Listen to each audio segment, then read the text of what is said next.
Strong റൂമുമായി ബന്ധപ്പെട്ടുള്ള ചർച്ചകള് മാധ്യമങ്ങളിൽ നിറഞ്ഞു നിൽക്കുകയാണ്.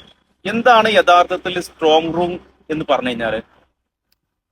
സ്ട്രോങ് റൂം എന്ന് പറഞ്ഞാൽ സിമ്പിളാണ്. അതായത് നമ്മൾ വോട്ട് ചെയ്ത് കഴിഞ്ഞാൽ അത് സീല് ചെയ്തിട്ട് വെക്കുന്ന റൂമാണ് സ്ട്രോങ് റൂം. പേരുപോലെ തന്നെ വളരെ സ്ട്രോങ് ആയിട്ടുള്ള റൂമാണ്. അത് ആർക്കെങ്കിലും പോകുന്ന വഴിക്ക് തുറന്നു വെക്കുന്ന സാധനം അല്ലത്. അതായത് സെൻട്രൽ ഫോഴ്സിൻ്റെ ഇതും കേരള പോലീസിൻ്റെ ഒക്കെ നേതൃത്വത്തിൽ മാത്രമേ ഇത് ഓപ്പൺ ആക്കാൻ പറ്റൂ. അതായത് വൺസ് വോട്ട് ചെയ്ത് കഴിഞ്ഞാൽ അത് അവിടെ കൊണ്ടുപോയി സീൽ ചെയ്ത് വെക്കും. പിന്നെ ഇതിന്റെ സൂപ്പർവിഷൻ എന്ന് പറഞ്ഞാൽ റിട്ടേണിംഗ് ഓഫീസർക്കാണ് ഇതിന്റെ സൂപ്പർവിഷൻ.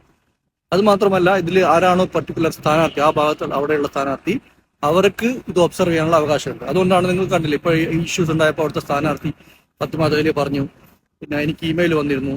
അതായത് അവരെ ഇൻഫോം ചെയ്തിട്ട് അവിടെ ഓപ്പൺ ആക്കാൻ പറ്റും. ഇതാണ് സ്ട്രോങ് റൂം. ഇത് ഞാൻ ഇപ്പോൾ പറയാൻ കാരണം വെച്ച് കഴിഞ്ഞാൽ